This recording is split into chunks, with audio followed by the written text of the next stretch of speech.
Oke, baik. Halo teman-teman. Hey, selamat datang di Carutu Di sini juga kemarin Sabek. Sini kan podcast juga di sini. di Di tempat tempat ini. yang sama ya, Di tempat tapi menghadap ke sana. tapi menghadap. Oke, ini Beda, playbacknya. iya Ya, iya. kita ke playbacknya. Jadi ini adalah konten Carutu, cerita apa kan tuh, dan saya masih pakai baju yang sama. Sudah ada dua narasumber tadi sebelumnya dan kita ini yang ketiga, dan di samping saya sudah ada krunya Intur. Bukan Bukan. kru tim teater yang main di Itur. Oh, kru tim teater yang main di Intur. Iya. Yang bernama Kala Teater. Kala Teater. Oke. Sempat gabung juga Iya, di saya Kala Teater alumni aktor studio tahun 2011. 2011. Iya, 2011. 2010, sorry. 2010.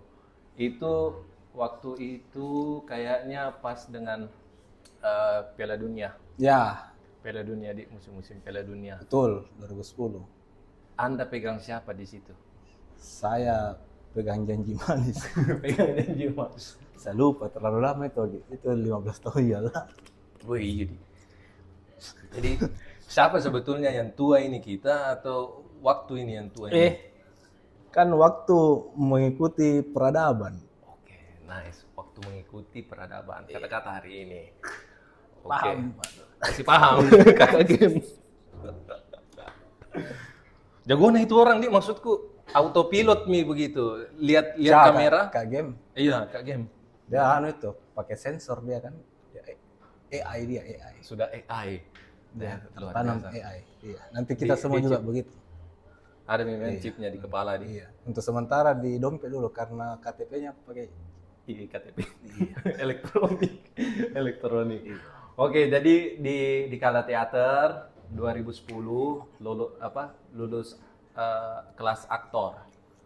jadi programnya dulu Kala Teater saya ingat mereka selalu buka aktor studio. Jadi Oh, kebanyakan kayak mahasiswa yang aktif di kampus, teater kampus ikut. Terus biar bukan juga mahasiswa ikut juga gitu-gitu. jadi terbuka untuk umum Terbuka untuk sebetulnya. umum, betul. Dan 2010, iya 2010 pernah salah, 2010 betul. itu durasi waktunya apakah cukup lama juga? Sebenarnya workshop sebagai peserta aktor studionya tuh enggak lama, kurang lebih kalau saya enggak salah ingat. Tapi kalau ada teman-teman dari Kala Teater nanti bisa juga koreksi yang nonton. Iya, iya. Kalau saya enggak salah ingat, workshopnya itu sebulanan sebenarnya. Sebulan. Untuk workshop materi-materi, latihan-latihan toh. Iya. Tapi setelah workshop ada pertunjukan. Ada pertunjukannya. Setelah Yang workshop pentas minum outputnya kita selanjutnya bahas naskah, terus latihan. Ya pentas, outputnya jadi pentas. Jadi ada presentasinya memang. Dan saat itu diikuti oleh banyak orang. Kalau saya Kalau di angkatan waktu saya itu ada namanya Rusal. Rusal ini kan yang di Australia iya, sekarang. yang sudah kaya raya itu kan. Iya. Mungkin dia nonton juga. Iya, harusnya nonton. Terus ada Fadli. Satu kampus dia semua itu, juniorku di UNM. Ada Naya seangkatan Iya. Kak Naya. Terus ada Kak Once. Kak Once itu Jago menyanyi. iya, jago. Jago menyanyi. Jago, tapi dia seniornya teater UKM seni kalau nggak salah, .2 UNM. Oh, di UNM. Ada 2-3 orang dari UNM. 8 pesertanya workshop 8. di angkatanku toh. Oke, dan pentas saat itu. Setelah latihan ya pentas berapa naskah ya, 2 naskah kah? Kalau nggak salah. Naskah apa yang pada saat itu dipentaskan? Kalau saya naskah presentasi aktor studio itu Aljabar. Ih, matematika. Iya, Matematika. Aljabar. Aljabar. Jadi pas mentas ajarkan matematika? Tidak. Tidak. Oke. Tapi sosoknya yang dibahas. Aduh, saya lupa lagi itu naskah kayak bagaimana. Tunggu dulu, saya ingat dulu. Ingat. To Man Play, naskah To Man Play. Terus saya lupa lagi siapa yang tulis itu, anjir. Diterjemahkan itu naskah. Tidak, naskah Indonesia. Oh, naskah Indonesia. Terus ada yang main, saya lupa. Pokoknya ada Donaska lah. Yang dipentaskan pada saat itu. Untuk presentasi tuh. Dan- Untuk aktor studionya tuh. Dan setelah lulus bergabung di Kala Teater. Sebenarnya tidak ada Ketentuan begitu. ketentuan lulus tidaknya karena kan pada saat itu menurutku setelah aktor studio itu yang masih tertarik ya tinggal berproses lagi toh. Ya kebetulan kita semua yang dari batch itu ya berproses sama-sama lagi. Nah setelah itu pun ada lagi datang ajakan dari Kala Teater, kita main lagi. Jadi secara keanggotaan menurutku waktu saat itu organik by beberapa pertunjukan yang kita ikut di dalamnya begitu ya. Jadi tidak dalam kayak ada pendaftaran kayak misalnya waktu kita kalau di kampus toh registrasi daftar begitu-gitu enggak, kalau di yang di Kala sebenarnya tidak. Jadi progres bisa dibilang diawali dari proyek yang dikerja terus kita gabung sama-sama di situ sampai beberapa pertunjukan gitu-gitu lah. Oke, jadi tidak ada ketentuan khusus kalau ada proyek yang sementara jalan cocok waktu gas berproses. Iya, walaupun di Kala Teater sendiri di manage sama orang yang memang dedicated sebagai pengurus toh. Tapi kalau konteksnya kemarin aktor studio sebenarnya itu terbuka untuk umum dan terakses untuk orang yang mau berproses. Oke, jadi sebetulnya juga kalau dengan personata yang sekarang ini banyak orang tidak tahu kalau sebetulnya Anda ini juga aktor, ya kan? Ya, nggak usah lah dia itu kan. Lihatlah bentuk kerendahan dirinya Pak Adin ya. Nggak usah disebut gitu. Oke. Makin bingung nanti orang kalau saya main lagi kan. Main teater. Tapi saya sempat dapat foto yang pas workshop Pakarena itu. Oh iya, Pakarena waktu latihan itu persiapan ke Solo bawa kapai-kapai Arifin Cenur. Jadi kita diundang, Kala Teater diundang sebagai salah satu dari beberapa grup teater untuk merayakan Pekan Arifin Cenur di Solo. 2011 kalau nggak salah, itu juga lama. Jadi kayak tributnya begitu untuk Iya. Arifin Cenur dik. Nah terus Kasinta putuskan kita garap kapai-kapai itu. Nah terus ada beberapa metode latihan yang salah satunya yang kopergoki saya itu pegang kipas latihan Pakarena itu kalau saya tidak salah ingat itu untuk persiapan itu. Untuk persiapan kapai-kapai. Iya, kalau saya tidak salah ingat ya. Dan menari sebetulnya baru menari ketika di workshop itu yang Pakarena itu, atau sebelumnya sudah pernah juga tersentuh dengan tarian-tarian yang Iya, kamu nggak usah pura-pura tidak tahu juga kan. Langsung saja bilang ini di sini. Ini podcastnya kayak pura-pura itu ya tahu. pura-pura tidak tahu. Breakdance loh saya breakdance. Breakdance. Sebelum teater breakdance. Jadi skena pertama yang dijajaki itu adalah breakdance. Hip hop. Hip hop. Masih mengingat tubuhnya breakdance? Masih, kalau sekarang masih. Karena kalaupun masih anak-anak breakdance kadang masih ajak Kak main karena dia tahu saya sekarang main DJ dan saya paham betul bagaimana menghandle battle breakdance, makanya masih ada sampai masih sekarang. terhubung di Masih back to back toh. Ada juga treatmentnya itu ketika DJ dan mengiringi orang battle? Ada spesifikasi khusus untuk DJ battle b-boy battle ada. Tapi pernah enggak ada pengalaman sebentar orang battle lowbat laptop? Bukan lowbat laptop. Apa itu? Ada tuh yang tersangkut. Yang kayak koslet alat terus kayak panik gitu kan. Iya. Tapi ya bisa lah di handle. Ya sempat ada. Beberapa kali itu teknikal sering. Cuma masih dalam jangkauan yang masih bisa ditangani. Masih. Tapi b-boy-nya sudah tidak sekarang karena makanya saya berhenti karena saya rasa kayaknya saya tidak cocok dan tidak mampu di b-boy kan. Oke. Terus bertepatan juga waktuku tertarik main teater, jadi perlahan-lahan itu ketertarikan ke breakdance hilang terganti sama pertunjukan. tapi masih sama-sama memakai medium tubuh. Masih. Masih. Oke. Terus jadi di teater apa dari break dance skena pertama, terus di teater. Ya. Skena selanjutnya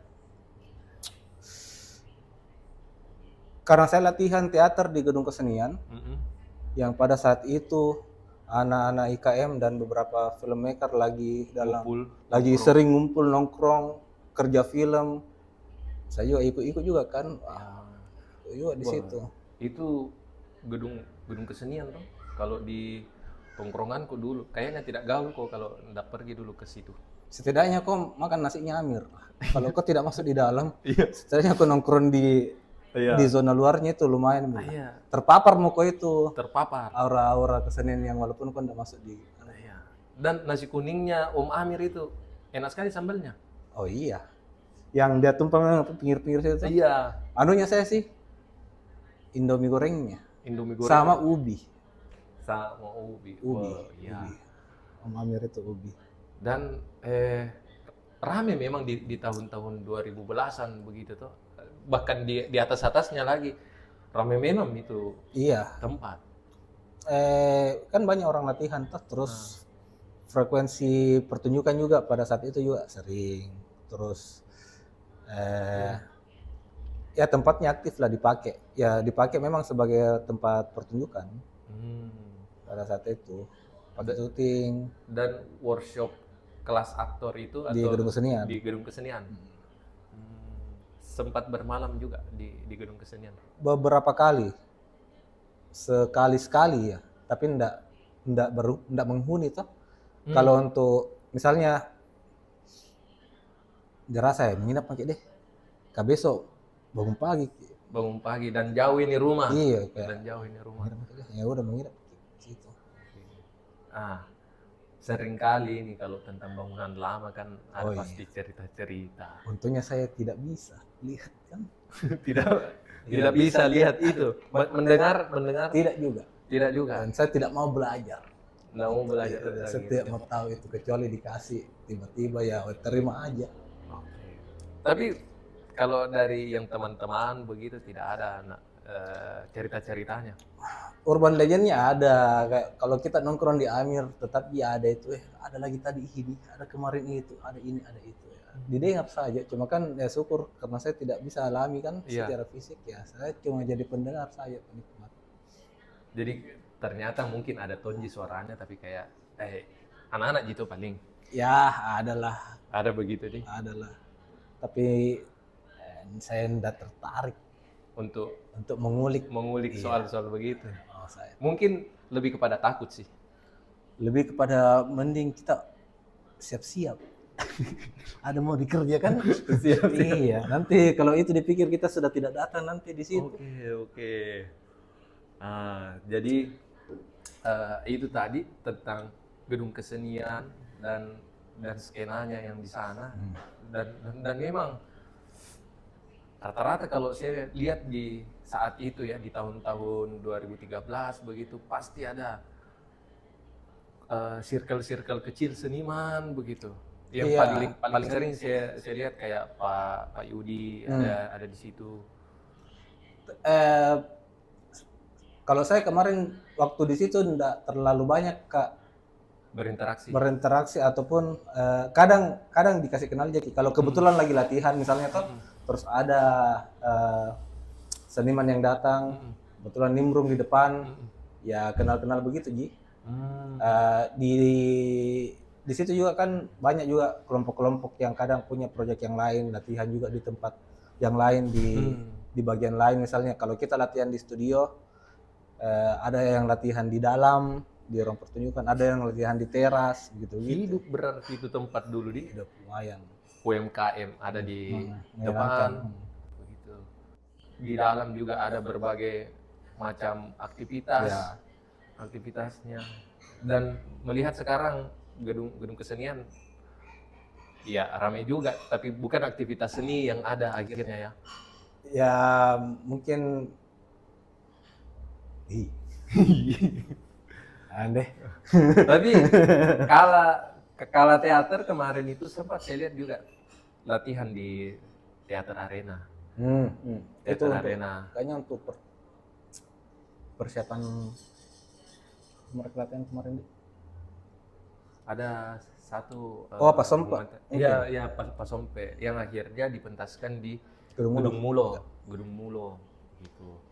Ya saya tidak merasakan lagi sih kalau lewat di gedung kesenian ada euforia seni begitu.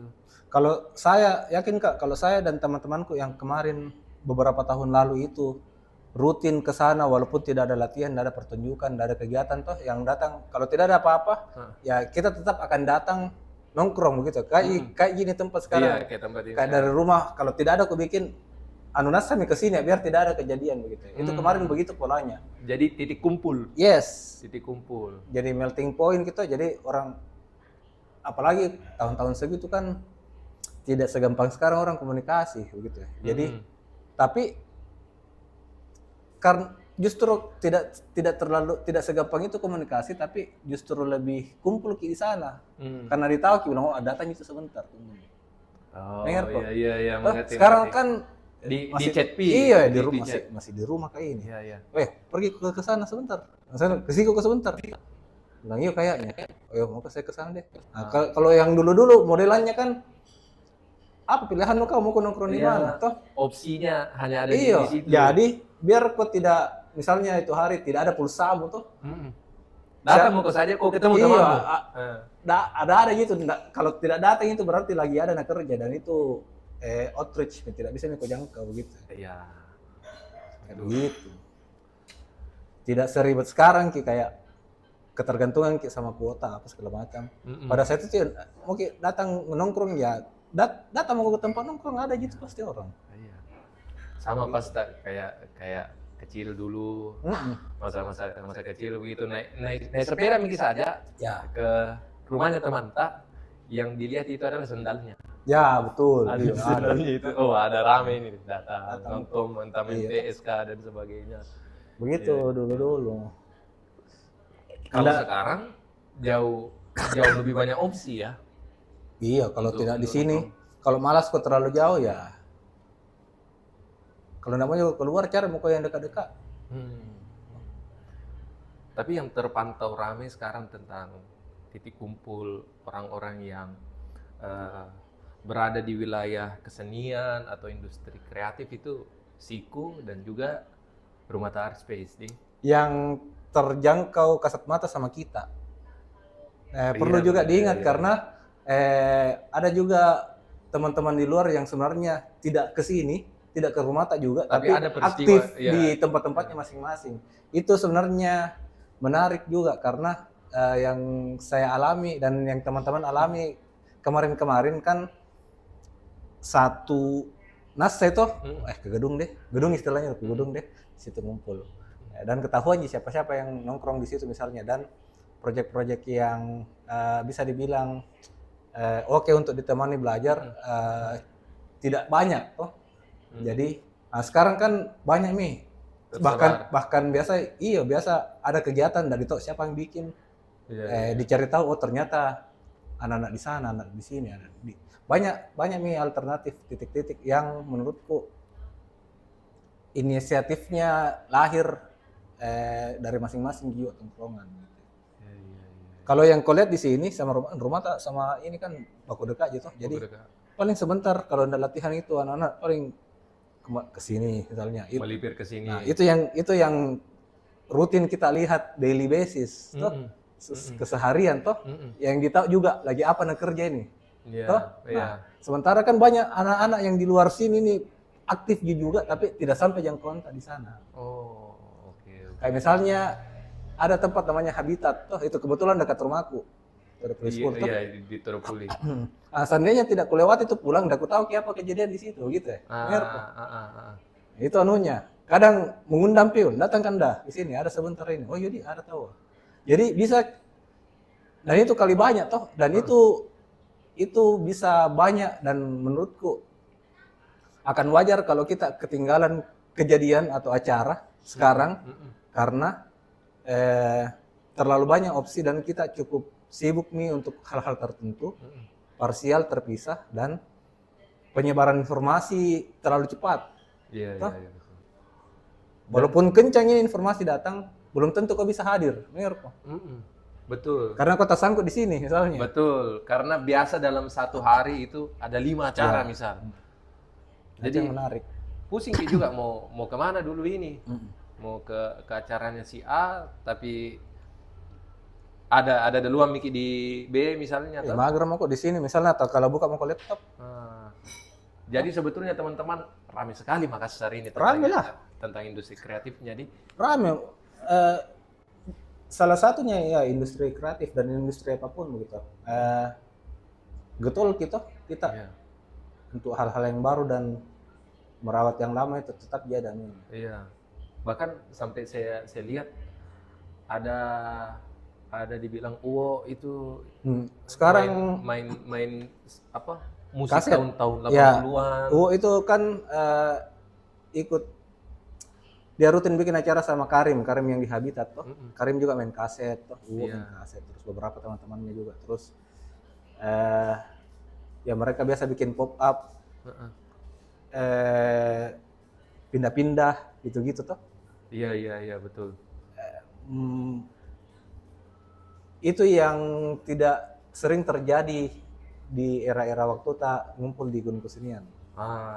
Yang getol keliling-keliling. Palingan acara musik tapi kan acara musik konteksnya itu bisa basar atau festival misalnya. Nah ini modelannya bisa rumahan mengecil kini, tapi banyak begitu. Ya kalau acara-acara musik yang sering saya dapati itu dibuat sama anak-anak SMA, Semansa misalnya, Semada, pensi-pensinya, undang-undang dewa lah, dan seterusnya. Kalau sekarang kan mungkin karena terasa apa di yang pengaruhi bingung juga. Tapi akhirnya banyak inisiatif yang muncul kita tempat deh. Ada munisipal, ada habitat, ada ya beberapa banyak lah. Terus yang basicnya latar belakangnya small enterprise, UMKM misalnya, agensi sosial media akhirnya bercokol dalam tanda kutip di satu tempat tuh. Jadi kafe-kafe terisi sebenarnya sama anak-anak agensi yang lagi kerja misalnya, tapi terlihat tidak berkantor. Padahal mereka ini nongkrong lagi kerja. Buka laptop, main HP itu sebetulnya kerja. Mereka kerja. Dan bisa dipastikan, maksudku kafe-kafe dari sekian banyak kafe ini yang di sini di Makassar ini, hampir semuanya diisi sebenarnya sama orang yang lagi kerja. Betul. Dan outfitnya bisa kita tandai ini kayaknya. Iya. Orang kreatif ini. Kalau linear kemeja terus mirip-mirip, mungkin mereka lagi makan siang. Iya. Terus kalau agensi, kalau pakai kaos oversize tuh, mungkin kayaknya ini. Kalau enggak promotor lagi bikin event besar atau lagi urus sosial media misalnya. Betul. Dan aktif dan banyak dan kadang lebih dari satu orang. Dan terasa menurutku menyenangkan lihat begitu. Ya, makanya saya sebenarnya tipikalku tuh mengobservasi. Iya, suka ke sebenarnya pindah-pindah kafe. Kerja buka laptop 2 jam 3 jam cabut lagi. Tapi dengan catatan kafe-kafe yang ku rasa oke itu, maksudku sini mau deh nyaman di sini untuk bekerja. Alternatifnya ini. Iya. Gitu Ki. Sama biasa saya tandai itu dari tasnya Pak. Kalau tasnya yang kayak kucing-kucing itu yang logonya Kanken. Iya, kalau Kanken ini, orang kreatif ini. Asik. Biasa dilihat begitu tuh. Kalau lihat pakai tote bag, kalau anak literasi. Anak literasi. Tapi saya pernah dapat itu di Instagram. Jadi postinganku itu di love sama gondrong literasi. Anjir.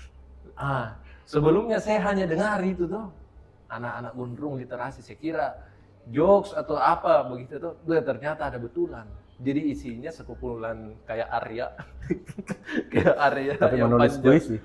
Iya, berkumis, tote bag, jeans. Gue bilang, wah, anak gondrong literasi. Ternyata ada betul begituan. Pernah gondrong juga enggak? Wah, kacau ini pengalaman gondrong saya, Pak. Kacau. Sekacau apa? Saya gondrong sampai sini. Jadi gondrong sampai sini lah sebahu itu lagi Iya. oke ini panjangnya tuh. Iya. Mak gondrong tomingse gitu. Wah, F4 ini Michuo ini. Terus ada sepupuku Mm-mm. dari kampung Datang. saya satu kamar kan, Iya. ternyata doi kutuan Apa? Tuan. kutuan itu. Tertransfer lah. Iya kan. Wah, nah salahnya saya tidak riset dulu penanganannya bagaimana. Ternyata kan bisa pakai obat. Hmm. Saya stres itu sudah 2 hari. Kenapa banyak ini kulitnya kan di sini Iya, iya. gatal gitu tuh. Fuck. Akhirnya pakai minyak tanah tidak? Tidak, Apa? saya pergi cukur. Iya, cukup. Kan sudah gerah tuh, tidak tahan anjing. Saya cukur lah. Saya pergi di Madura tuh, masih Madura tuh. Cukur. Sudah cukur baru saya ingat, nah kenapa tidak pakai peditox?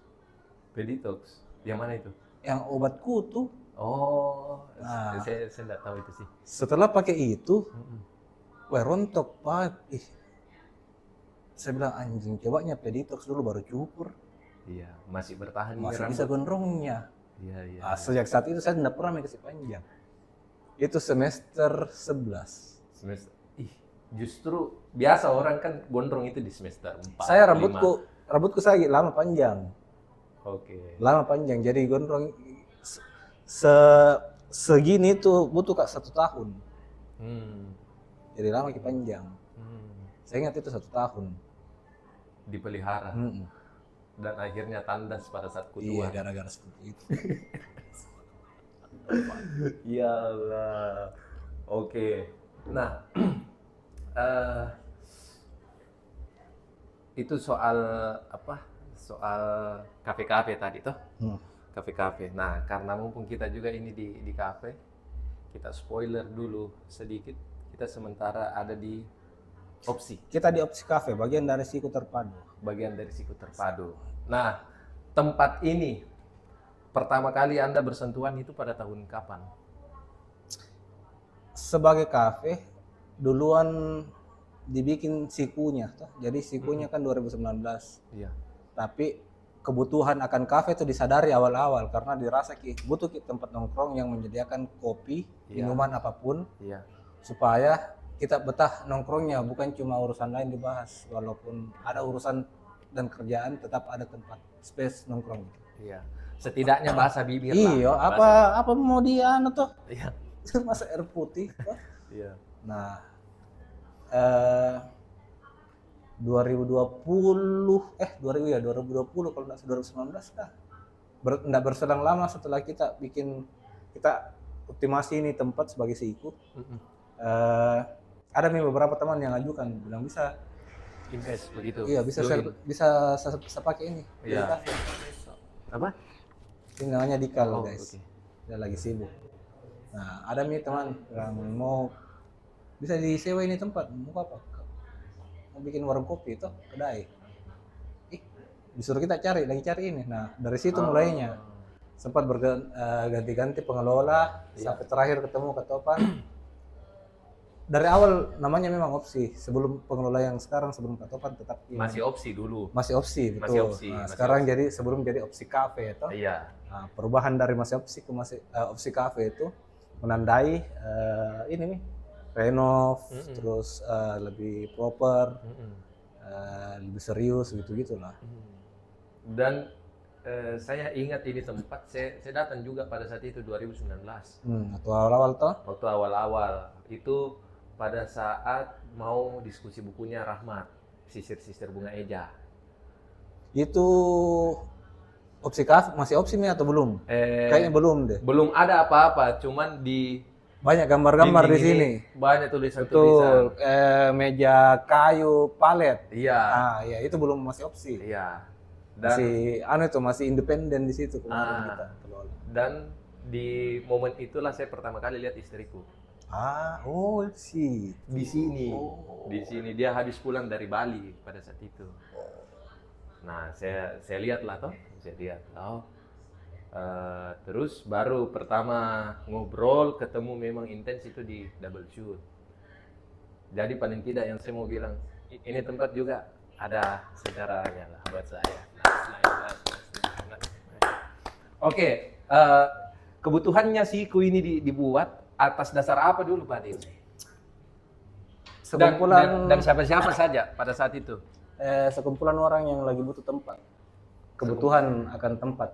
Ah, Saya ingat Rais tawari Kak, karena dia orang yang pertama lewat dan tertarik pasnya ada pelang disewakan di depan rumah ini. Bertepatan dengan saya lagi habis kontrak di depan sama anak-anak Ritus toh, anak-anak street artist, anak graffiti. Oh, Saya kan basic di situ toh. Awalku kan bukan awalnya sampai sekarang saya sama anak-anak di belakang di Ritus Street kelola event terus aktif di graffiti scene movement gitu toh, street art. Tempatnya itu dulu di yang pilok-pilok iya, emang gambar. Tempatnya dulu di Inoru yang di sudut situ tempat tato. yang jadi persing ya. Ya, itu dulu, di situ dulu Ritus. Oke, di situ. Ritus dulu di situ. Terus habis kontrak kayak kayaknya enggak mampu mungkin juga menyewa sih. Kayak terlalu mahal mendikasih naik kontraknya segala macam tuh. Terus ada orang yang tertarik lebih menjanjikan begitu, ya udah kita packing, kita cabut dari situ. Enggak lama setelah itu saya urus lagi foto-foto ke MWF, waktunya Najwa Shihab. Oh iya, saya ingat dia pernah datang sama Pak Quraisy Shihab juga. Sama Syaina kayaknya pentas di situ. Oh, berarti ini di event yang berbeda yang saya alami. MWF 2019 pernah sana. Saya ketemu Rais lagi urus dokumentasinya, dia lagi compile semua file-file, dia ingat sempat ke foto-foto. Terus dia kabar, ada fotomu, bro, ada fotomu yang kemarin yang emerging. Oh. Rahmat juga emerging. Rahmat emerging pada saat Rahmat Alfian. Iya. Mak janjian mak. Kasih file terus ditawar, di mana kok sekarang? Ada tempat di situ kosong. Masa? Mau ke sama? Bede. Kesini mak. Itu ajakannya kayak mau cari gorengan ya? Iya.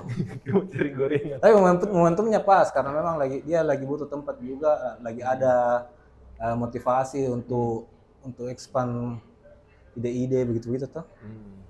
Terus kita borong ini. Sempat ada Gun juga awal-awal gitu, Gun di belakang. Terus jalur timur juga. Jalur timur ya, terus ya ada Arham juga tuh. Iya. Terus apa lagi itu pertama. Ya, terus lambat laun ya dikelola karena basisnya kebutuhan ruang, kita buka ini tempatnya ya dipakai gitu tuh untuk dipakai sama-sama gitu lah. Kayak beberapa dari kita sempat keluar masuk gitu tuh. Ada yang merasa butuh tempat yang lebih proper, lebih lebar, lebih ini kebutuhan basisnya kebutuhan sih sebenarnya. Kalau saya ya motivasinya karena tutup di situ dan masih mau punya berlanjut si Ritus ini tuh.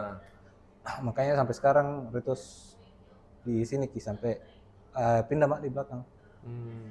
Gitu. Itu menarik juga Ritus karena menurutku di dalam lintasan waktu itu dari teater break dance, teater, terus ini belum kita ke DJ, nanti DJ-nya belakang DJ. Habis teater sebetulnya di street art gitu. Nah, ketertarikanku dengan street art sebenarnya jauh sebelum saya main teater.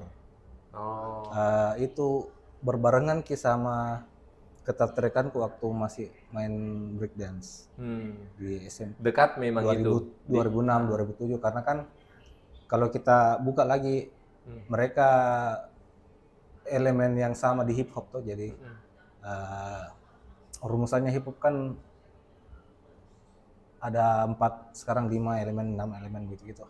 Graffiti, breakdance, rap, DJ, gitu-gitulah. Jadi kayak satu genre. Jadi kalau kau masuk di breakdance, anu nasam itu, de facto itu kau akan terpapar yang lain, walaupun kau tidak terlalu suka. Toh, misalnya kalau graffiti, kau nggak suka hip hop, tapi kau main graffiti, sedikit banyaknya akan ada itu lewat. Iya. ada juga ndak orang pada saat mapilox begitu sambil hip hop. Kalau itu tidak ada mungkin. Ndak ada ya. Kalau sambil makan gorengan ada. Makan gorengan. Tapi banyak juga anak graffiti yang tidak dengar hip hop. Banyak malah yang dengarnya punk, lagu-lagu rock, lagu-lagu metal. Itu kan di luar, itu kan tergantung selera tuh. Tapi kalau dari latar belakangnya, makanya saya terpapar kak juga street art, walaupun saya tidak menggambar. Karena lagi suka kak pada saat itu foto-foto, video-video, saya pinjam kameranya temanku. Saya rekam anak waktu gambar gitu-gitu toh. Makanya buka bikin tongkrongan deh karena saya suka. Ini juga yang selalu mau ku tahu, itu sebetulnya menggambar di dinding-dinding kota itu dilakukan pada saat apa? Jam-jamnya? Tidak ada jamnya. Tidak ada jamnya. Tapi kan ya ini menarik nah. Stigmanya orang, apalagi negara ini tuh lihat itu vandalisme itu.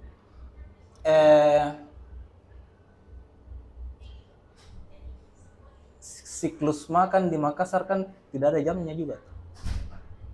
Maksudnya bagaimana itu? Nasi kuning kan, oh iya, 24 jam begadang.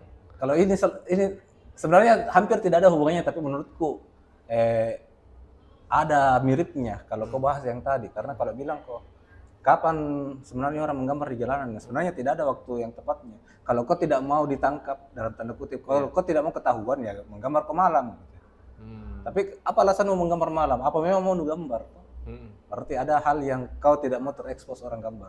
Tapi di beberapa kegiatan ya kita gambar terbuka gitu. Misalnya lagi ada graffiti jamming event, kita gambar di kompleks ya kita gambar dari pagi lah, orang sudah minta izin misalnya.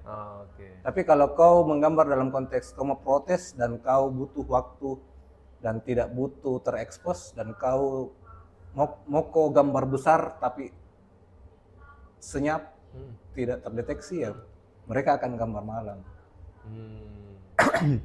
Jadi ketentuan itu yang diperhitungkan. Secara strategi iya. Secara strategi iya. Jadi saya juga sebenarnya tidak secara personal tidak terlalu suka kekerasan menurutku tuh. Kayak vandalisme itu menurutku kekerasan gitu. Tapi dalam konteks graffiti mau tidak mau harus juga bahas karena secara teknis mereka tetap akan melakukan metode yang sama. Kecuali mereka minta izin. Kalau mereka minta izin tidak mungkin kita bilang vandalisme.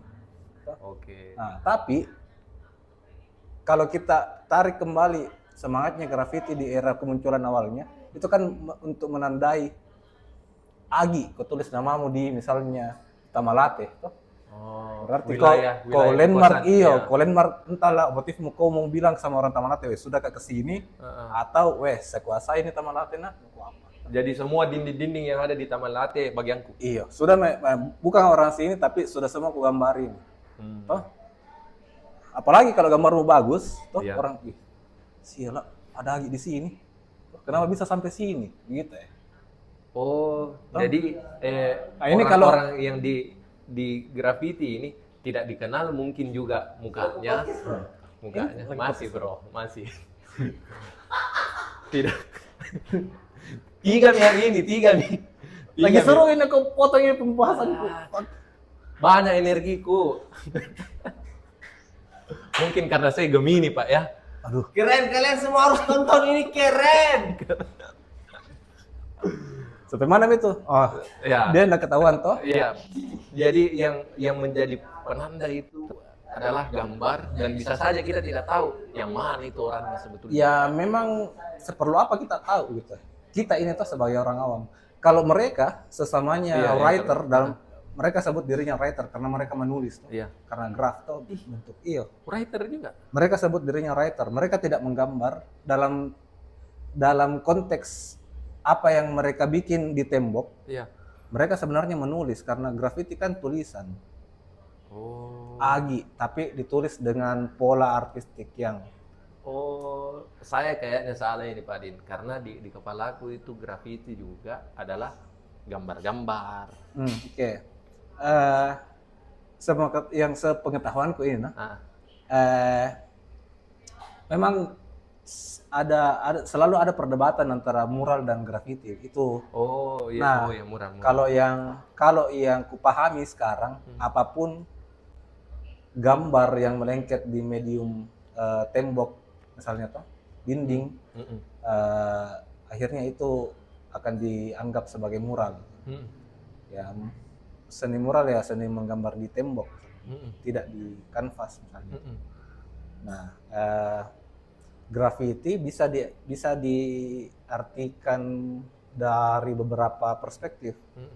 Graffiti sebagai bentuk gambar yang berbentuk tulisan yang berbentuk gambar, atau AGI, ada tebal-tebalnya, ada outline-nya, ada ornamen yang lain.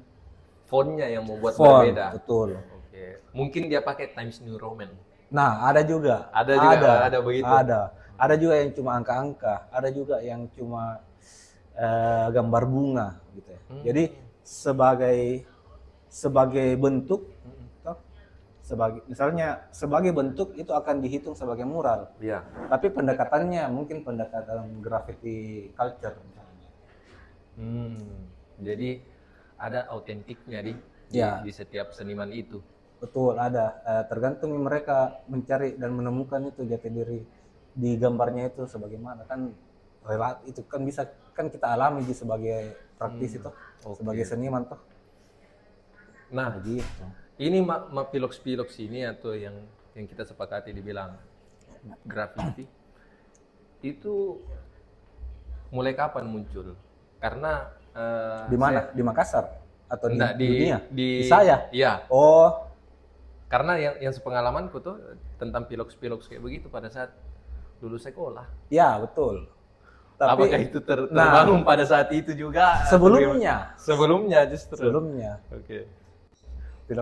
Itu tuh Nona, Pilox itu merek. Oh, piloks itu merek. Sama dengan Aqua itu air minum. Oh, oke. Karena besar sekali brandnya Yes. disebut piloks. Pilox. Oke. Jadi ada satu manufaktur besar kasih keluar cat semprot, mereknya Pilox. Masih disebut juga, beli juga Pilox dengan merek lain, tapi dibilang Pilox. Sebenarnya tidak ada masalah. Cuman banyak mini sekarang model Pilox, model cat semprot yang dipakai. Iya. Sekarang kalau anak graffiti lebih sering bilang kaleng saja, kaleng. Dibeli kaleng. Gitu. Itu kayak Tipex bunyinya kalau Ya, betul. Yang ada anunya toh. Iya. Apalagi tadi SMA. SMA. SMA dengar Kak. SMA dengar Kak Tufat. Apa itu dia dibilang? Tes bahasa Inggris. Tufel. Ada tuh duo dari Malaysia rapper. Toh? Ada duo rapper dari Malaysia yang pernah collab sama Dian Sastro. Kau dapat nanti ini. Ada di sini. Nanti di edit. Nanti kita cari tuh. Ya. Itu waktu ku sering nonton breakdance baru-barunya breakdance, dengar hip hop. Nah, suka Kak lihat cover-cover album hip hop. Video-video MTV, biasa kalau lagu hip hop pasti biasa ada breakdance-nya, ada graffiti-nya. Iya. Kayak bagus, kayak beda kini, kayak gambar tapi tulisan gitu. Iya. Kayak letter tulis nama tuh. Nah, dari situ nih masih di fase suka Kak breakdance, ketemu Kak Abo karena saya kerja sama-sama kerja di satu distro. Distro. Nah, pegawai distro kan tuh, Iya, iya. Andistro, anak distro kan dulu tuh, Ada kepanjangannya kayaknya itu. distribution outlet. Oh, distro ya. Distro. Nah, Boy jadi shopkeeper, saya jadi orang gudang. Hmm. Sama-sama ya sama-sama suka grafik, tapi saya nggak bisa gambar. Tapi saya suka, bisa bukan anak grafik kok di mana kau pernah gambar? Saya buka-buka di sini, Ketemu. sini. Nah, itu ada temanku beberapa yang punya kamera, terus temannya ada yang punya handycam. Sini saya ambil kau gambar-gambar gitu lah. Jadi itu barang. Jadi terus terpapar juga ada banyak asupan-asupan kayak majalah, magazine dari luar tuh. Mm. Ada masuk nih style file, ada anak-anak yang tiba-tiba dari kota mana bawa, dari anak-anak yang kuliah di Bandung bawa gitu. Jadi masuk nih referensi-referensi. Oh, kalau di foto begini modelnya. Masuk forum. Oh, ada skenanya tuh, ada Forumnya di Facebook atau di mana? ada dulu forum digital website kayak di Kaskus. Kalau kau pernah buka Kaskus, tapi itu full bahas graffiti. Jadi semua orang di Indonesia buka itu, namanya Tembok Bumber. Sekarang udah ada nih. Tembokbumber.com. Serius ternyata ini graffiti. Serius. Terus di tahun yang sama di 2011 tidak terlalu aktif Kak, karena mulai main teater tuh. Tapi mulai juga itu berkembang event-event di Indonesia. Ada anak-anak di Jakarta rajin sekali bikin acara. Ya namanya kapital tuh, namanya kota besar, ibu kota pasti dihinggapi pertama selain di Bali kan. Makassar. Penulis, artis-artis dari luar kan biasa kalau enggak ke Bali ke Jakarta toh. Di Jakarta biasa datang itu di situ singgah artis-artis luar negeri. Jadi kayak datangnya ini. Kayak kau kalau ada sudah datang ke sini gitu ya kayak begitu Ki. Nah, di tahun-tahun itu 2012, 13 anak-anak penasaran sekali mau ke Jakarta mau lihat event-event yang di sana. Jadi termasuk saya. Jadi kayak lebaran pada lebaran graffiti itu namanya street dealing. Eventnya namanya street dealing. Kolektif yang bikin itu namanya Gardu House. Masih ada sampai sekarang. Nah, itu kiblatnya Nana, kayaknya harus juga bikin di Makassar. Karena sepertinya pola itu menarik untuk dijaga karena akhirnya semua kota di Indonesia punya titik-titik itu dan sering saling mengunjungi gitu. Silaturahminya entahlah untuk urusan apa, tiba-tiba ada pekerjaanmu di sini tuh. Pasti singgah. Di mana orang beli kaleng? Kalau ditanya di mana orang beli kaleng di Makassar, pasti ada jawabannya. Sekarang ada 2. Itu sama di Fantalas yang di Sudiang. Oh, oke. Kalau secara strategi kayaknya cocok memang satu ada di Sudiang. Jadi orang-orang yang tinggal di sekitar situ, mau itu yang di Maros karena terlalu jauh mungkin mau ke Makassar. Betul. Pergi di Sudiang. Di tokonya Amir Fantalas namanya. Masih temanji juga itu yang punya, yang Fantalas ini. Masih lah, maksudku.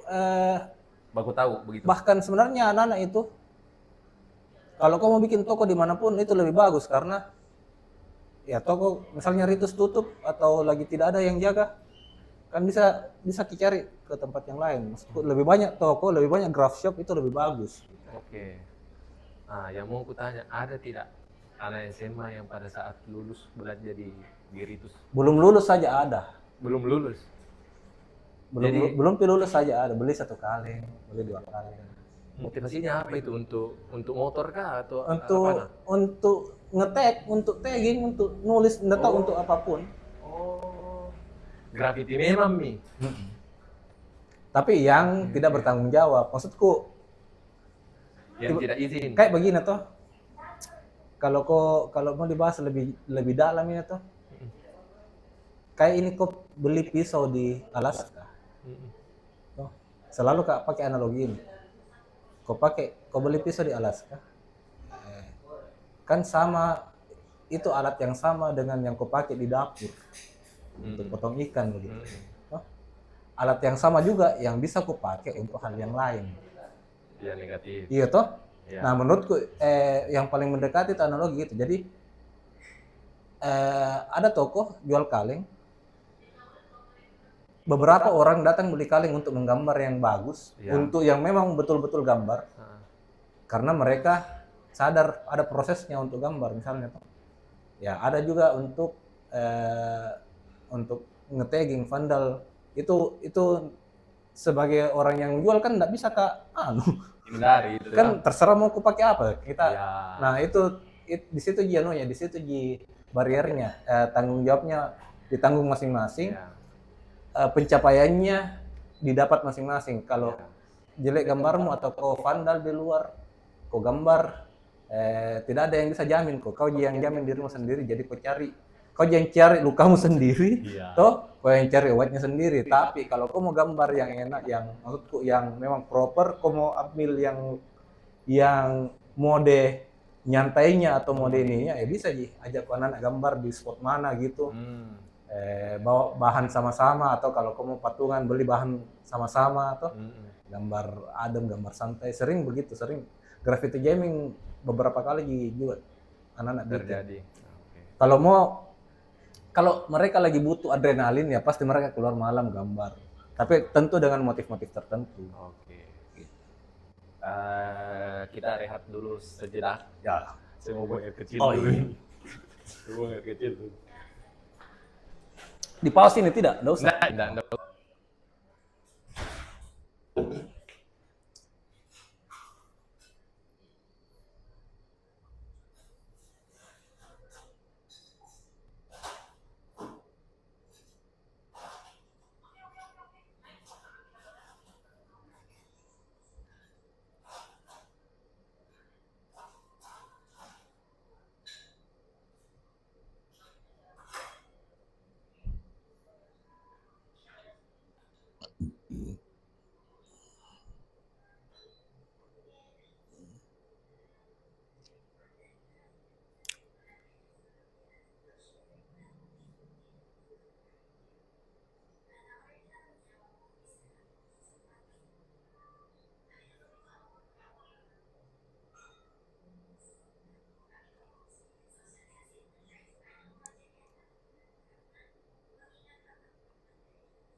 Tidak bisa juga mau ditahan lebih lama. Oh iya, jangan Mau sekali keluar. Jangan. Oke. Tadi kita sampai di graffiti. Jadi graffiti ini dilakukan ada juga SOP-nya. Nggak ada sebenarnya, tidak ada rules, tidak ada. Izinnya bagaimana? Izin itu akhirnya dibutuhkan kalau anak-anak mau menggambar serius dan butuh waktu dan butuh kenyamanan yang lebih. Misalnya dia lagi mau capai gambar bagus dan besar dan serius, mau tidak mau mereka harus izin. Kalau itu bukan tempatnya toh, kalau itu bukan propertinya, tapi saya keliling ini, mau gambar di sini deh, oke kiri landscape-nya gitu. Kalau misalnya saya gambar di sini cukup kini untuk 2 gambar atau 1 gambar, maka di sini deh. Pasti kalau dia tidak minta izin ya pasti nggak bisa gambar di situ. Tapi kalau konteksnya mereka cuma mau gambar yang simple atau tidak terlalu effort, bisa jadi mereka akan tidak minta izin. Kayak di jalanan itu kan, ya mereka mau minta izin kan lama kan, mau minta izin sama siapa? Sama camat, sama maksudku tanahnya juga kosong kok, dindingnya kosong. Ya, Orang karena jadi tidak sampai dikit mau buat surat keterangan baik dari kayak polisi. Izin keramaian gitu. Maksudku mereka gambar paling lama 1 jam kalau di jalanan, nggak terlalu lama, dan ngapain minta izin gitu. Lebih ribet minta izinnya daripada gambarnya toh. Itu pertimbangan teknisnya. Cuma kalau untuk misalnya untuk jamming, untuk gambar rame, gambar banyak orang, ya mereka biasanya pertimbangkan izin dulu. Oh. Nah, karena graffiti ini berkaitan dengan teks, ada bahasa juga tuh yang Ya, hadir di sana. Kalau yang Ritus lakukan selama ini sebetulnya pesan apa yang selalu ditulis atau dibuat? sebenarnya Ritus itu isinya ada beberapa orang yang yang jaga dalam tanda kutip rutin eh, secara harian datang, yang jaga toko enggak banyak. Saya sekarang bertiga, berempat ya, ganti-gantian misalnya. Tapi anak-anak yang datang ke Ritus sebenarnya tidak punya di standar tertentu. Gitu. Ritus juga tidak dalam hal mengarahkan ya kita buka di tokonya terus kalian terserah mau selain jual kaleng kan kita jual merchandise toh. Itu Ji misalnya Mulai topi, baju, kaos di sekarang Oh, kaos sama pin.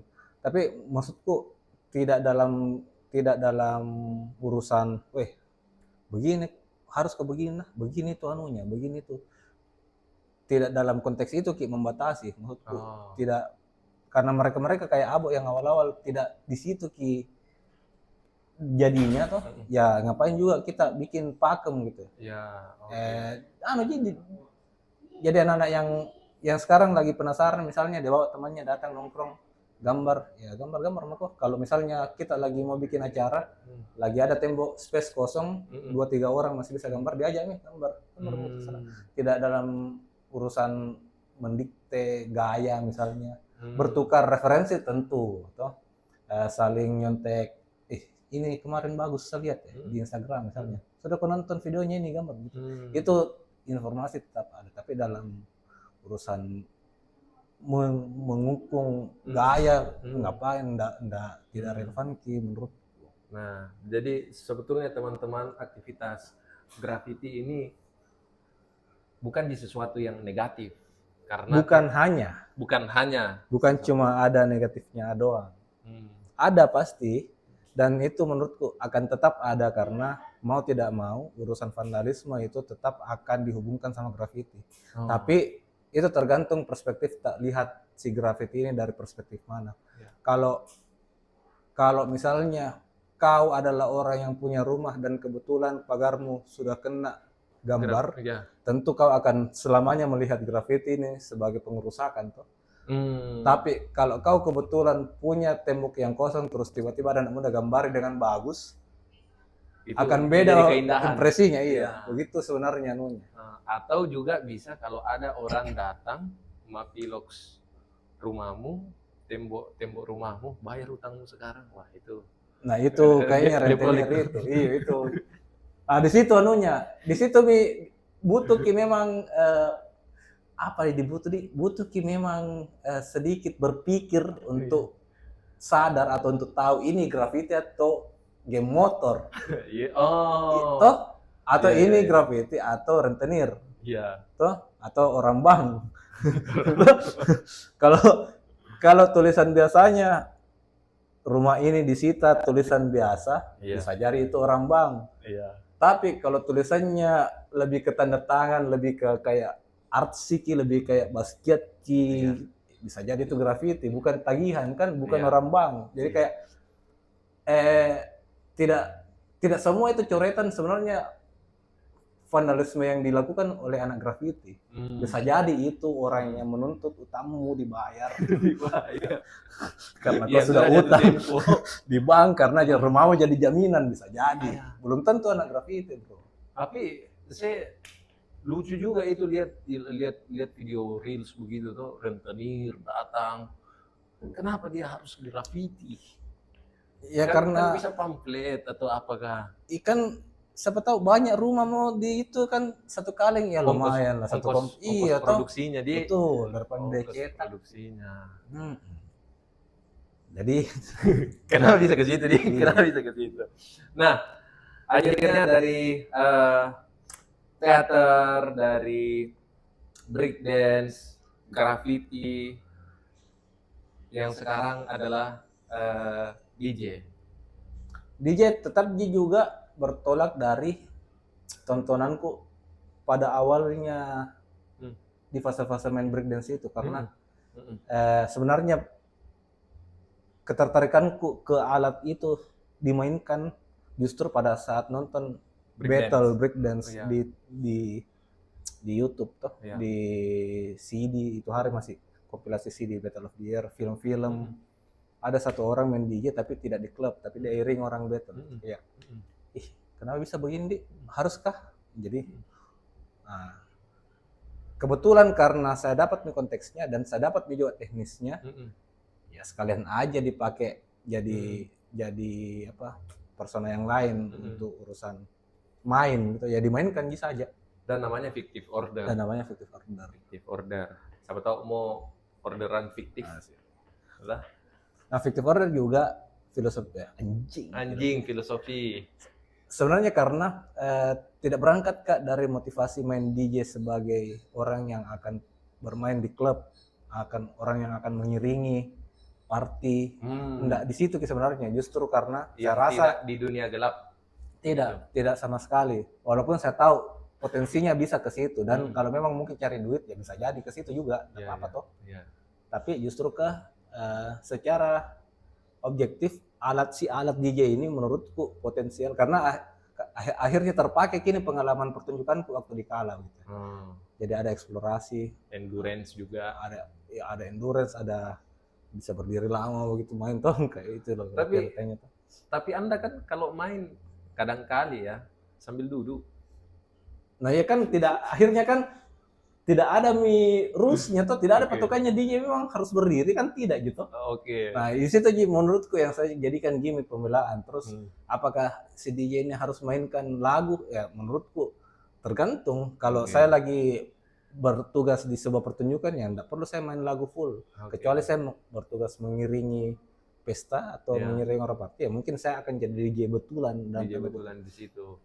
Tapi kenapa pilihan namanya fictive order? Karena menurutku sosok menjadi DJ itu sebenarnya bukan cuma urusan itu, bisa menyeberang ke hal-hal yang lain termasuk salah satunya pertunjukan. Jadi teknis per DJ itu sebenarnya salah satu instrumen dalam eksplorasiku di pertunjukan. Dari beberapa mungkin kau nonton juga Batang Rupama misalnya. Sama juga. Kayak di situ terus di beberapa nomor antologi eksplorasi kayak begitu sebenarnya itu capaian itu ekspektasi awalku. Pakai ini dalam tanda kutip alat gear teknis per DJ-an ini untuk menyusup ke situ begitu. Instrumen. Nah di satu sisi ya bisa memang kita pakai party dan dari situ sebenarnya datang aja kan Kak bisa main di sini. Ya bisa lah, maksudku mengerti ya caranya pakai gitu. Ya. Saya tahu DJ itu ya stereotip lah karena klub-klub malam, dunia malam itu. Tapi baru terbuka ketika saya ketemu juga shuffle. Shuffle tuh jadi ada juga beberapa anak-anak shuffle yang coba main DJ flash disk. DJ flash disk tuh aku bilang, oh ada juga begini dan di breakdance juga itu akrab toh dengan DJ seperti dan beda gitu akhirnya mengerti Kak pola mengiringi battle itu sebenarnya jauh lebih rumit dibandingkan berdiri untuk melayani orang party begitu karena ada tugasmu di situ kalau kau mengiringi DJ battle kau punya dua orang yang pertaruhkan hidupnya toh kau punya dua orang yang lagi bertarung ini di arena pride-nya toh menentukan siapa yang menang. Jadi pertama kau harus adil memilih lagu toh kau harus tahu gerakan apa kira-kira yang akan dia pakai untuk mengunci begitu di situ uniknya tuh DJ battle. Jadi seandainya kalau yang battle ini baku kenal sama DJ-nya ada tidak bisik-bisikan begitu yang ini nanti putar? Mungkin bisa ada terjadi seperti itu. Tapi ya kalau yang satu kan dua orang battle toh. Kalau bisa terjadi sama satu orang ya bisa jadi juga yang satu juga bilang begitu toh. Peluangnya kan ini kan sama ji kalau sama ji main bola. Kalau nu kenal ki wasit nah masa tidak nu tanya ki toh. Oke. Iya, kayak begitu. Jadi beda sama main DJ untuk klub. Hmm. Kalau main di klub ya Kan mungkin untuk joget iya memang joget. hands up. Ini bayangkan kok dua orang dia anggaplah final minute itu, yang satu ini mau masuk ke tahap selanjutnya itu. Bahkan kalau besar pride-nya ini keluarganya ini pasti kalau kayak di Brasil apa tuh itu kan Wah, pride-nya tinggi sekali tuh. tinggi. Nah, kau jadi nya harus kau tahu kalau tidak beres pilihan lagumu atau setlistmu untuk mereka ini bisa jadi kau penyebabnya si satu ini kalau kayak begitu. Weh. Jadi bisa juga disalahkan jokinya di. Pasti bisa menurutku karena kalau begini setiap kan main tuh satu-satu tuh. Iya. Pergantian lagu misalnya ada tergelincir sedikit lagunya atau terpeleset pasti salahnya DJ-nya, sementara setnya nih anak B-boy bagus nih. Kan mereka peka juga untuk urusan lagunya tuh, ketukannya kan mereka akan usahakan pas-pas. Dia hitung juga Mereka begitu. akan coba kill the beat. Nah, sementara kalau DJ-nya miss the beat, pasti runyam juga setnya tahu. Tapi kalau terjadi miss seperti begitu, juri juga tahu. Iya, juri juga tahu. Juri juga tahu. Oke. Jadi ternyata tidak sederhana Pak yang itu main DJ. Saya kira asal bunyi saja. Tapi pernah tidak kepikiran pada saat ada orang battle kasih masuk sound pegang telinganya. Kita mau battle. Kalau saya favorit juga biasa di klakson gitu ya. Gitu ya. Kalau yang suara yang berbisik, nanti saya di blacklist. Takut saya. Oke. Nah, saya juga lihat bahwa Anda ini juga berkecimpung di film dan sudah pernah menginjakan terjerumus. Oke. Menjerumuskan diri. Oke, kita sepakati kata itu. Dan dari film akhirnya Anda sudah pernah injak karpetnya Locarno. Venice ya? Venice. Oh, oke. Saya dikasih ikut. Iya. Itu di film apa itu? Filmnya Adit, Kado. Kebetulan saya bantu Adit di produksi saat itu dan beberapa dari kru sebenarnya dapat undangan, cuman tidak semuanya bisa hadir karena lumayan juga ongkosnya. Dan itu hari saya, Adit, Mbak Mira, Kariri, Isfi.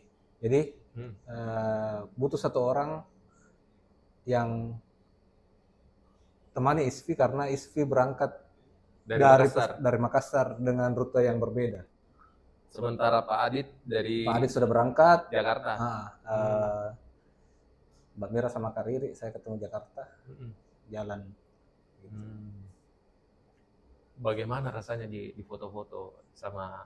Itu di luar ekspektasi foto-fotonya karena kita juga lagi foto-foto orang kan. Oke. Baku foto? Iya, yang urusan foto-foto itu sebenarnya di luar. Sorenya itu tidak ada HP yang full charge karena kita baru-baru pulang belanja. Oke. Jadi kita berangkat masuk ke situ, ke tempat awarding itu, hampir semua dari kita itu HP-nya lowbat kan. Baru tidak ada bawa power bank. Tidak ada. Karena pasti di blacklist di pesawat tuh. Ada power bank tapi ditinggal di penginapan. Oh, oke. Nah, jadi ya biar pasnya si Adit ini menang ya ternyata banyak bertebaran foto-fotonya kan ya kita cari-cari aja. Pada saat di festival itu ya, Festival Venice, sempat lihat aktor siapa yang biasa kita tonton ini di bioskop apa? Saya lupa namanya. Leonardo DiCaprio. Saya nggak ada Leonardo. Yang saya ingat kemarin ini Ji.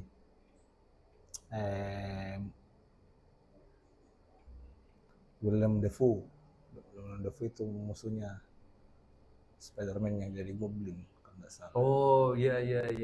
Terus Christoph Waltz yang di Inglourious Basterds. Saya tidak nonton itu. Sisanya mungkin saya lupa atau saya tidak kenal aktornya. Nggak tahu siapa itu karena kan mirip-mirip sama mereka. Iya. Tapi beberapa tahuan Ji. pakai jas pada saat itu, Di? Iya, karena disuruh dibilang bawa suit. Oh, ya saya pakai jas juga. Pakai jas dan di rental itu atau dibawa Itu. memang dari Makassar. Kebetulan ada saya punya, biasa kalau untuk kawinan saya pakai itu kan. Oke. Pakai sarung juga tidak, Ji? Saya bawa sarung cuma untuk seharian. Kadang saya pakai juga untuk gimmick-gimmick. Oh, oke oke. Dan itu pengalaman sebagai produser pertama itu. Bukan produser, Apa? apa namanya kemarin? PM, production manager. Oh, producer manager. Oh, karena produsernya Mbak Mira dengan Ya. Kak Riri, Di. Betul. Nah, ipar pun main di situ. Mana? Yang kado. Yang laki-laki. Iya, dan yang perempuan. Siapa? Yang Nita. adegan sholat itu. Nita. Siapa dibilang Nita? Yang mana ipar mana? Yang jadi bapaknya Ispi. Nah, itu syutingan itu saya sudah skip. Sebenarnya Oh. syutingnya 2 kali. Iya, iya. Toh, syutingnya 2 kali. Setelah syuting pertama cabut ke Jakarta karena ada panggilan magangku toh di Gute. Nah, itu terulang lagi, ambil gambar beberapa. Di situ diambil pengambilan gambar kedua itu enggak ada, Kak. Oh, karena Situ. ke Gute. Karena ke Gute. Oh. Iya, iya. Jadi sebenarnya proses syutingannya itu di beberapa part tidak terlibat, Kak, di lapangan. Berapa lama memang itu syuting? Pengambilan gambarnya yang pertama itu kalau nggak salah 2 hari. Itu sebelum ke Jakarta, Kak. Sisanya itu saya lupa. Nggak di lapangan, Mak. Oh. Oke, kita Kan bahkan lewat ini dari waktu yang saya bayangkan karena saya patok sebetulnya Pak satu kali pertandingan babak pertama bola. Oh, begitu. kalau saya harusnya kayak di episode 1, 2, 3. Iya, Gitu. masuk juga. Nah, kalau soal sedih-sedih. Jalan bersedih. Tapi maksud saya pas kecil pernah bercita-cita apa? Waktu kecil. Kecil saya mau jadi guru. Jadi guru. Karena macetku guru. Toh? Nah, setelah lulus SMA, toh? Saya pikir kalau saya jadi guru, saya lihat ini guru-guruku selama aku sekolah ini kayaknya susah jadi guru ini. Iya. Tapi masih mau, Kak, tetap belajar bahasa Inggris. Saya cabut tidak jadi guru, bukan keguruan, saya ambil sastra. Sastra Inggris. Nah, sejak saat itu saya bilang, kayaknya enggak usah jadi guru deh, mungkin jalanku tidak jadi guru juga. Gitu. Gitu. Waktu kecil Tidak jadi guru. Ya. Akhirnya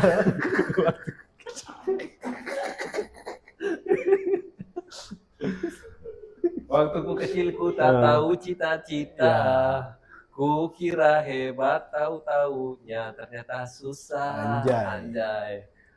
Jadi masih punya cita-cita sampai Tidak, hari ini, Pak? saya sudah tidak punya cita-cita sekarang. Sudah tidak punya cita-cita? Untuk pekerjaan toh maksudnya aku tuh mau cita-cita yang korelasinya kan cita-cita dari kecil itu aku mau jadi apa toh? Oke, kalau kita lepaskan predikat cita-cita pekerjaan. Oh, begitu. Oke. Oh, kalau cita-cita sekarang ya bahagia aja cita-citanya. Bahagia. Iya. Kalau pekerjaan saya adalah apa yang saya kerjakan hari ini, itulah pekerjaan saya. Bisa di art, Iya. bisa di main DJ, bisa Gitu juga begitu. Oke, terima kasih Pak Adin. Ini saya senang sekali bisa berjumpa. 1 jam 15 menit. 14 menit. 14 menit. Kita kasih cukup 1 jam 15 menit. Siapa tahu ada yang mau disampaikan kepada keluarga. Ini tidak ada. Tidak, sudah menunggu lagi. Tidak ada ya. Kita main aja lah ini, kita main. Maksudku jalani aja kan ada gitu kan. Ada gitu. Tapi sudah punya persiapan jawaban terhadap pertanyaan-pertanyaan karena menjelang kita mau masuk bulan puasa. Selalu dia Lebaran. jawabannya. Apa nih sekarang kau kerja nak? Selalu ada jawabannya. Apa tuh? Bisa diatur lah. Adalah biasa proyek. Biasa proyek. Iya. Oke. Kalau bingung bilang aja proyek itu cari jawaban yang tidak bisa Ditangkis. dijelaskan. Yang tidak bisa Iya. ditangkis. Proyek makan gizi gratis.